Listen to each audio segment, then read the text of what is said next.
They were 17, maybe 18, in a 95 Chevy with rust in the seams, parked by the Wabash in the bottoms near dusk, where boys brought God test their trust. He loved her in the way that farm boys do, all crooked smiles and aw shucks moves that kiss to the chirr of a June katydid, the kind of sound that makes old men fib, say they did neck back in '62 by the same mud flats in the same damn blue.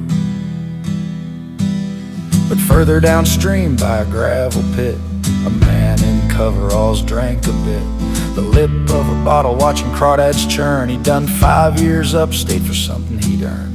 They said he once smiled for prison broke him, now his eyes just tracked with whatever woke him. He waved at the couple, drunk but polite, asked for a ride to town just a couple miles right. The boy looked at the girl, shrugged, sure fine, but didn't see the 22 in the truck bed behind. There's a hush on the Wabash where wrong things wait, in the crook of the trees and the pull of fate. It don't howl or hiss, it don't cry or beg, it slips like smoke between your legs. When you love too young and you trust too fast, you end up a ghost in the riverbank grass.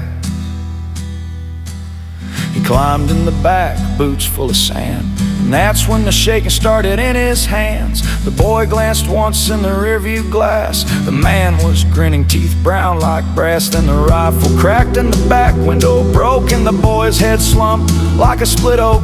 The girl screamed as blood kissed her cheek, but the world spun faster each time she shrieked. He pulled her down into the floodplain mist, and when the gun jammed, he used his fist. She crawled for the ditch, blind, bloody and torn. Her dress caught on branches and belly full of thorns, but he caught her like Otis catch fawns. What he did there don't belong in a song.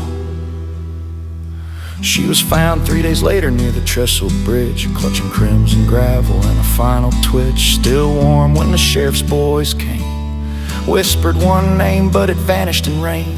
The man was caught trying to hitch near Carmi, still stinking of riverweed, bourbon, and lye. When he confessed, they brought in a blacked out van and took him to Menard, where they shackled the dam.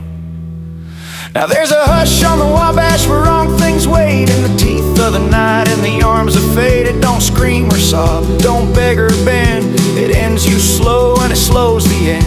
He thought he'd escaped, thought evil was done, but the devil still waits for his own justice spun.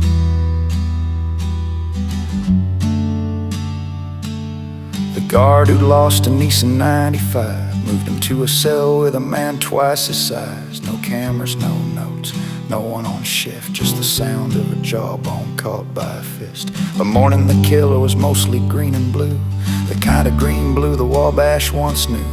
And on the walls written in blood and chalk, this is for those kids who should have let you walk.